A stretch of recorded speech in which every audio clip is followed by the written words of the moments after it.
This week, Siskel and Ebert review Phoebe Cates and Bridget Fonda on a swinging 60s weekend in Shag. Weird Al Yankovic brings his TV parodies to the movie UHF. And John Travolta teaches Russian spies how to be cool in The Experts, now on home video. It's all coming up next on Siskel and Ebert.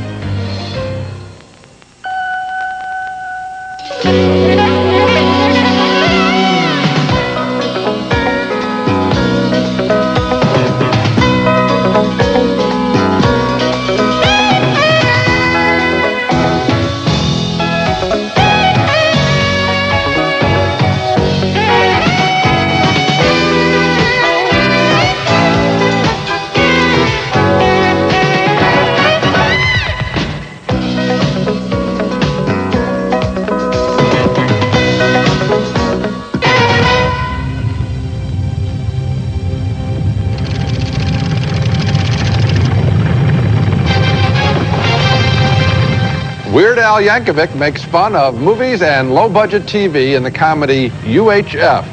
It's one of the new movies we'll be reviewing this week on Siskel and Ebert, along with a virtually hidden John Travolta movie that's now on home video. I'm Gene Siskel of the Chicago Tribune. And I'm Roger Ebert of the Chicago Sun-Times. Our first movie is named UHF, and it stars Weird Al Yankovic, a comedian who's been successful for the last 10 years with his parodies of hit songs and music videos. Unfortunately, he is not as successful with the challenge of a full-length movie, and UHF adopts the shotgun approach to movie comedy, Yankovic firing everything and hoping that something will hit the target. The plot is basically just a clothesline to hang the gags on. After Yankovic's uncle wins an obscure TV station in a poker game, Yankovic is hired to reprogram the station, and after dismal ratings, he offers the janitor his own show. Okay, kids, where you want to go?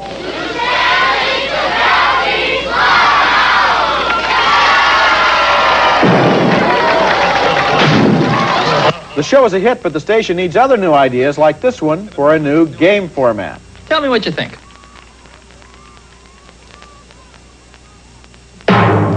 Today, one of these lucky contestants will win his or her weight in fish right here on Wheel of Fish. Yankovic's specialty is the parody, and here he takes on the famous opening of the first Indiana Jones movie.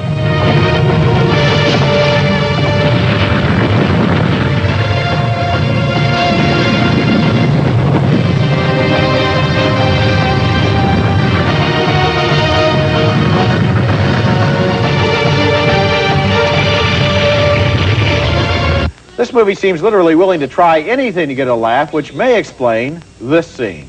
And not too many people know this, but the turtle is also nature's suction cup. Watch this. Did you see that? It stinks. Sticking the turtle to the ceiling. One of the many problems with UHF is that Yankovic never makes a commitment to stick with his original story idea. The movie is sort of about how he wants to run his own TV station, but then it goes all over the map with parodies of movie ads and TV satires that don't fit into that story format. We never know what the underlying reality of this film is, and so maybe there could be a funny movie about running this obscure station, but we find out here that UHF is not it. Well, the show that was so great at parodying fringe television was SCTV, which week after week, year after year, came up with extremely funny material. And this film, how many jokes do you think he attempts? Maybe 200 or something like that in the course of the movie? I wasn't counting. Well, how many laughs? That was easy to count. None. Not one for me. No, I think, you know, there's a thing when movies start having show signs that are supposed to be funny. That's when they really get desperate.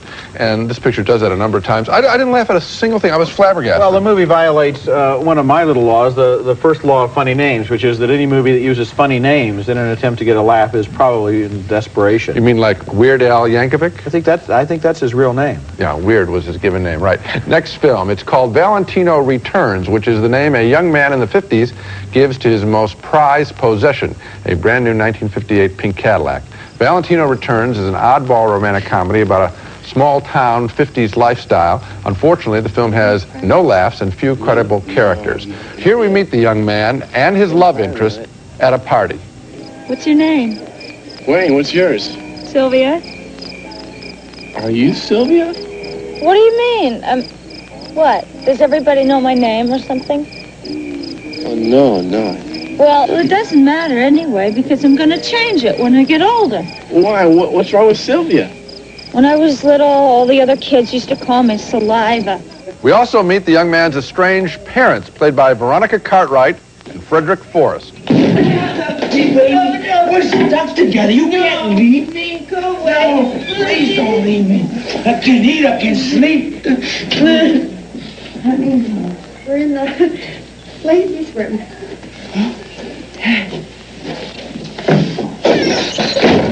The father is eventually forced to bail his son out of trouble after the kid and a friend are busted for soliciting a prostitute. Haven't you ever heard of VD? Come on, Dad.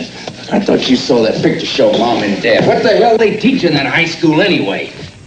Nothing funny or particularly nostalgic for me there. This movie seems to think that just by mentioning the title of a 50s sex film there, that's funny all by itself, or that by loading the soundtrack with classic rock and roll of the period, that automatically is nostalgic. Not so.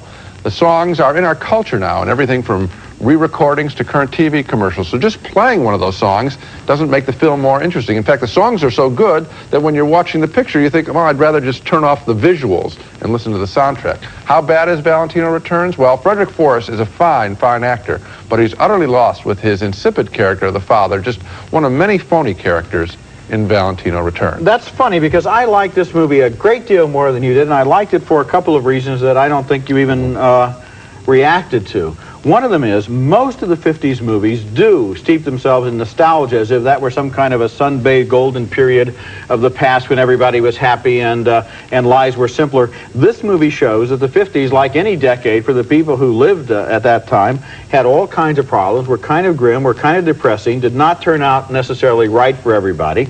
Another thing that I like about the movie is the way that it shows with almost inexorable logic how, for a young kid like the hero of this film, when things start to go wrong, they keep going wrong. For example, things keep going wrong with that Cadillac, among other things. Well, I mean, it seemed to me that this movie was a fresh approach to the 50s, almost like a revisionist approach, as opposed to this golden age that the movie. Well, I think the film uses a lot of symbols of the 50s. I mean, the Cadillac, for one, I couldn't believe he actually could afford to buy it or did buy the darn thing. All the music is very, it's to me.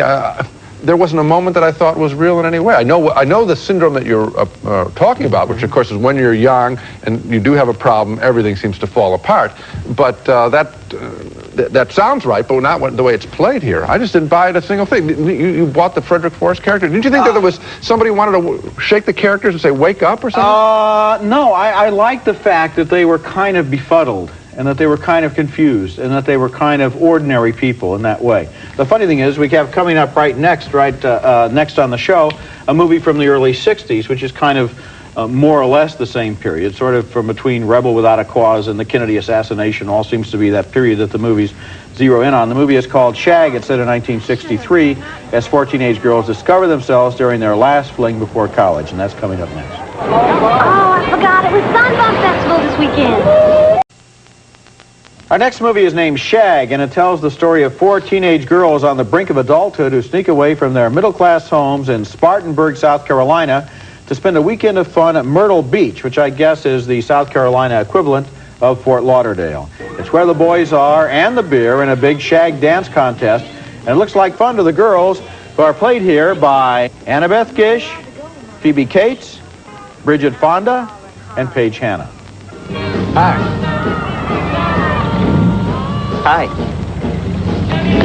Where y'all from? None of your beeswax. None of your beeswax? That's so queer. At first, the weekend looks like a series of typical boy-girl flirtations. Cool, here comes somebody. Courage, if he asks you to dance, first time say no. Don't want him thinking you're desperate. Would any of y'all like to dance? No, thank you. I'd love to. No, wait now. The exception proves the rule. But the weekend isn't all lightweight, and Phoebe Cates, who's engaged to a tobacco tycoon, falls in love with Robert Rustler as the local nonconformist. Bevo? I don't drink in the middle of the day. Well, you sure have a lot of rules for yourself, don't you, Carson? Would you kindly put your shirt back on? No. Another weekend romance develops between Scott Coffey and Annabeth Gish. who didn't believe she was attractive until he convinced her otherwise. I'll be a Marine. Anyway, I was telling Buzz that, well, I was really hoping that I'd fall in love with a girl that somewhere souls I'd have someone to write to. Oh, Chip. The presence of Annabeth Gish in that scene is a reminder of a movie from last year that she was in named Mystic Pizza, which has a lot in common with Shag. Both movies are about high school girlfriends facing the challenge of adulthood. Mystic Pizza was the better film, but Shag also has charm and sensitivity, and I like the way it recreated the year of 1963. This movie actually takes place at almost the same time as American Graffiti, and sometimes I wonder, as we were talking earlier, about why so many recent teenage films are set in the 50s and early 60s. Maybe it's because being a teenager in those years was more fun, even if it didn't always seem like it at the time. Well, I think the other explanation is pretty obvious, which is that's when the filmmakers themselves and the writers of the film generation were teenagers themselves and growing up, so that's naturally what they write about, that's what they recall. I think Mystic Pizza was the far, far better film. The four actresses are quite good here. I think they're better than the material that they're given. I wish that they had been given some more interesting things to do. As soon as I see the girl who is engaged to the society guy, I know that relationship's going to break apart. Yeah. I would just like to see these people taken on a different trip in a different thing. Well, but it breaks apart, but yet it breaks apart in a new way. The guy played by Tyrone Power, and he falls in love with one of the other four girls, the one who thinks that she's plain. You know, when we get the big, gee, when you take off your glasses, you're really beautiful. I always love that scene. I like some of the other supporting performances here. Scott Coffey, Robert Russler, those two young kids that they meet, are both very well-developed and well-written characters. Wouldn't you rather see them play stronger material, either stronger, funnier, or stronger, serious? I mean, don't you know it's a little juvenile? I mean, generally. It is a little juvenile, but you know what I got in touch with when I was watching this movie, because I lived through this almost exact period, you know, while you were still in... That's not true. I was 17. You were in the sandbox at the time, digging away, making your little castles. You were over 20. I was about, well, let me think, 43, 53. I was about 20, yes. Thank you. Which is about old enough to appreciate this period, as opposed to you were too callow and immature. Yeah, nice vamping. I was a teenager. That basically, this is what it was like. It wasn't a lot deeper than this, was it? For you, you sat around discussing yes, it was. Schopenhauer all the time with your dates? No, I didn't. Yeah. They didn't read Schopenhauer. But we had nothing to talk about. Coming up next, the latest John Travolta movie called The Experts. It was barely released in movie theaters. Now it's on home video. Is the picture that bad? We'll take a look. 11 years ago, John Travolta was as hot a movie star as you can name. He had a hit TV show, Welcome Back, Kotter, and his first two starring movie roles were in Saturday Night Fever and in Grease, which would become the two best-selling musicals of all time. Additionally, Travolta received an Academy Award nomination for his lead performance in The Great Saturday Night Fever. 10 years later, though, just last year, he made a film called The Experts, which the same studio that made Saturday Night Fever and Grease, Paramount, had so little confidence in it that it received minimal release in regional movie theaters and only now is being released on home video. Is it that bad? In a word, yes. The Experts has Travolta playing one of two Americans who become involved with a Russian espionage experiment. The Russians have built in their country a model of small-town America in which they can train their spies. The only problem is that the Russians are a little behind the times. They've copied a 50s American town, and when Travolta and his buddy, played by Ari Gross, arrive in the town, they think they've entered a time warp, which they want to make more contemporary. What do you people do for action in this town? Well, gonna paint the back porch this weekend. Oh, that's something to look forward to. But when Travolta and his buddy are hired to update the Russians' pleasant 50s world, they realize that they haven't made an improvement. Unified remote, 1-year 4-event timer, random access tuning. Cool. Thought I've always wanted one of these. No, I don't need you anymore. I can play this myself. Well, go ahead and play with yourself. Who cares? When the Russian spies are brought to America, Travolta and his pal are determined to find them a quaint home. Well, Travis, what do you think? I don't know. Hey, kid! Yeah! Keep it! Thanks! We're here. It's hard to believe that anyone thought that this material qualifies as a movie. I don't think it qualifies as a made-for-TV movie. And just as surprising is Travolta's character. He's playing a young kid, a character that could have come directly out of Welcome Back, Kotter. And the result is that this previous film career, including such other fine pictures as Brian De Palma's Blowout and James Bridges' Urban Cowboy, they seem to exist in a time warp of their own. The Experts is a very, very weak movie. Well, I was shocked when I saw this film, and I was shocked for the same reason you were. Not because of Travolta's work, because Travolta, after all, I think is essentially a good actor if he has good material, but because anyone wanted to make this screenplay into a movie. The notion that the Russians could somehow recreate a vintage 50s town and think that it was current America is so unbelievable that it undermines everything in the film.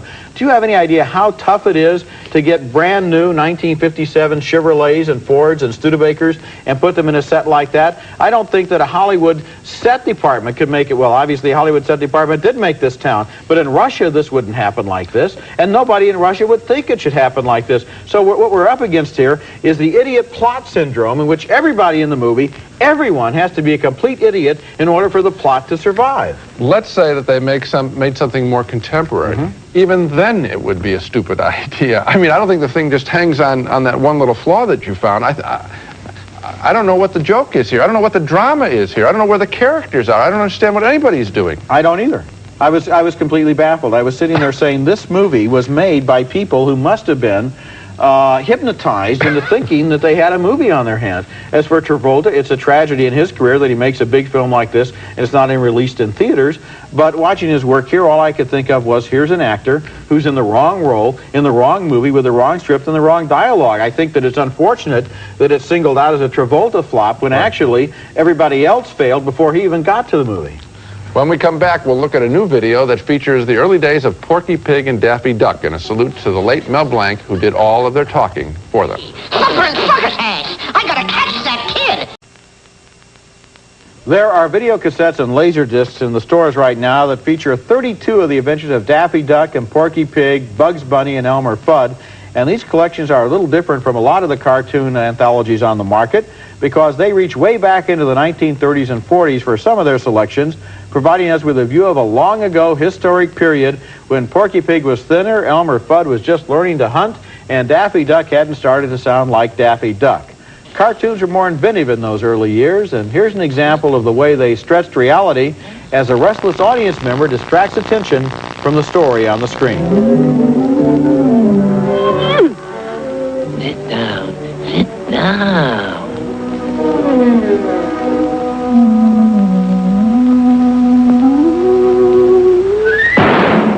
Here's an early look at Porky Pig before he had taken shape as the cartoon character we know and love today. Listen, my children, and you shall hear the midnight ride of Paul Revere. And listen to Daffy Duck in this scene. He sounds almost like any other cartoon duck. Say, fella, do you need a good duck actor? Woohoo! No! Here's the same duck after undergoing some changes from the great Mel Blanc, who not only recorded the voices for hundreds of cartoon animals, but created the famous way many of them sounded. That's no way to light a fire.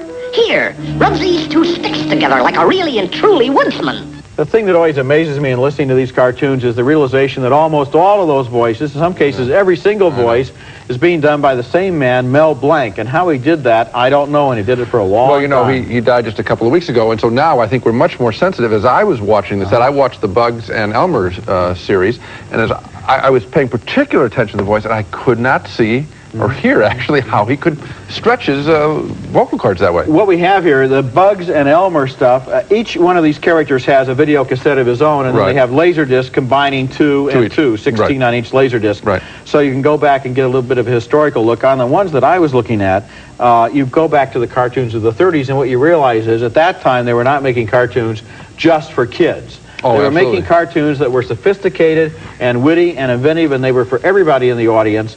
And I wish we still had cartoons, and I wish that cartoons were not so stupid and simple-minded as they've grown in recent years. I think the popularity of the Roger Rabbit film and the Tummy Trouble Little Short is that they are more contemporary and more adult. Because when I was looking at the old Bugs Bunny cartoons from the 40s, I saw things that were, they had a pin-up in the background of one shot of a naked woman. It was great to see that they had army expressions from the time during the war. There's one great sequence where Bugs is underwater and playing a mermaid to a dog that's underwater that's trying to get Bugs. It's absolutely wonderful. And these are, this is adult, lively stuff. Why should they be dumber just because they're cartoons? When you look at this stuff, you realize that it took hours and hours, weeks and months of animation to do cartoons, and that's why eventually they stopped making them. Right. It was too much work. Now with computers, they can do a lot of the drudgery inside the computer so that it's possible to make cartoons again at an economic price. Let's do it. Let's have a cartoon before the movies. Well, the other thing is the writing, though, costs the same. And I think what we're really saying is that these things were well written and bright and adult and not just kiddie fair. Well, then re-release them. I wouldn't mind that. I enjoyed these series that we got to look at. Now let's recap the new movies we reviewed on this show. 2 thumbs down for the stunningly unfunny TV and movie parody UHF featuring Weird Al Yankovic. A widely split vote on the 50s domestic comedy drama Valentino Returns. Roger enjoyed the ambience. I thought the characters were lame.